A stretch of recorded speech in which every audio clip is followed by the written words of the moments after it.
were back to the doctor's office.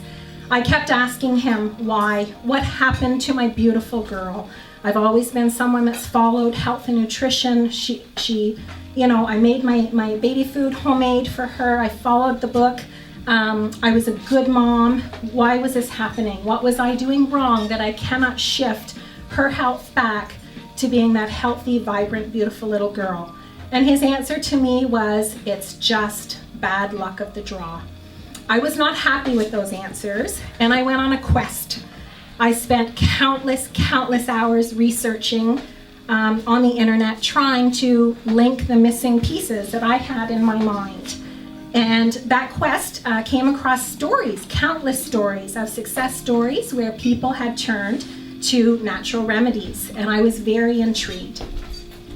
Within this time frame, we had an appointment to see an ear, nose, and throat specialist, but I was still a research guru, and I was talking with my friends and talking with my family about the path that I wanted to open up, and they said, Amy, don't go there.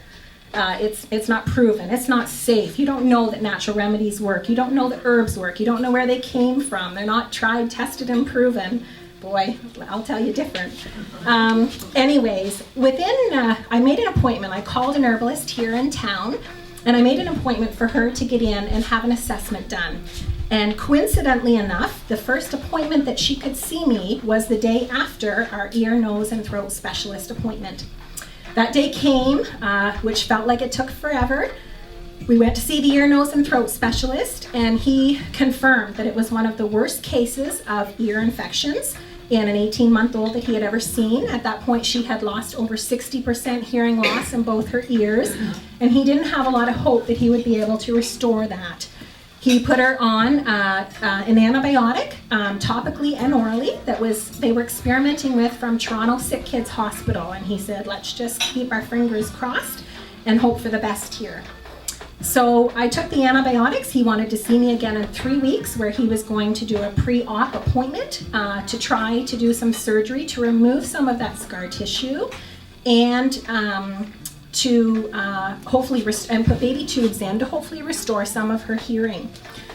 So I spoke to him during that appointment, and I said, I've been doing a lot of research, and I have an appointment booked tomorrow with an herbalist. And he went, whoa, stop there. And he said, I did not go to school for 10 years for someone to tell me that an herb that's growing out in the world somewhere will do my job. He said, you do as I say, or you will be studying sign language instead.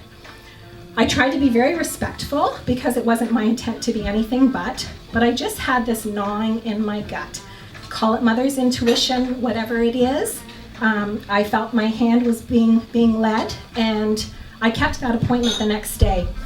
I went in to see the herbalist, and it was a very thorough appointment. She answered so many of my questions, and boy did I have many, and everything made sense to me. Everything resonated with me. It just explained all the pieces of the puzzle that I had been on my journey to find.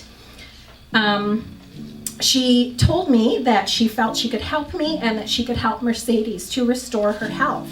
And what does a mom not want to hear that? So I felt very driven to have faith and believe that she was the person that was going to assist me in how to help my girl to be that vibrant, beautiful, healthy girl. But there was a catch, and here came the tug of war. She said it is absolutely imperative that you do not give her those antibiotics that you were prescribed yesterday. So I have everyone against me. Sadie's dad, my family, my friends thought I had lost my mind, and I just had this gnawing in my gut. So I went out to the van when she told me the protocol. It was expensive. I really didn't have the money at the time for the products that I needed. And I went out to the van. Sadie had fallen asleep. And I remember going out to the van, and I was over in the van for over an hour, and I cried and I prayed and I said, God, if you please let me find a way to follow through with this and let it impact her and get my girl healthy again, I will dedicate my life to loving and serving on others the same way that you are going to guide me to get her better. I went back in and I purchased the herbs on a credit card that I had tucked away in case of emergencies, and I thought, it's only a couple days. I'll just try them for a couple of days. Surely a couple days out of 3 weeks is not going to make a difference. If they don't work, I have the antibiotics to fall back on. The next morning, Mercedes' health, it really was very poor at that time. And every morning she would wake up in her crib and she would call for Mummy to come and get her. And I would have to go in with warm washcloths and get the goop out of her eyes so she could open them so that she could see me. And being healthy and happy, or not healthy, but very happy, she was just so patient. And now I understand why that happened. But at that time I didn't, what was going on in her body. And I went in the next morning after starting the herbal regime protocol, and also eliminated a few foods too from that protocol, and her one eye was open. I haven't seen that in months, and I tell you, that created a huge amount of emotion for a mom to say, wow, I don't care whether this stuff works or not, something is going on and something is going right. Day 2 came, more improvements. Day 3 came, more improvements. I went back to the ear, nose, and throat specialist 3 weeks later. And I walked into his office, and he did the assessment on Mercedes. He looked in her ear, and he said, I have never seen anything like this. It's like a miracle has occurred here. He said, the infection is gone. The inflammation is almost gone. And he said, the scar tissue that was there is almost gone. He said, I can't believe it. He said, I know what's happened here. And he said, you redheads, you just respond to things well. He said, I want you to stop the oral antibiotic and continue with the topical one. I'm going to give her another month before we reevaluate surgery and see where we go from there. And he wrote me another prescription for antibiotics, again, the oral antibiotics. And as he handed it to me, I said, Doctor, in all due respect, I don't need that. I still have the one in my purse from 3 weeks ago. He said, I don't understand.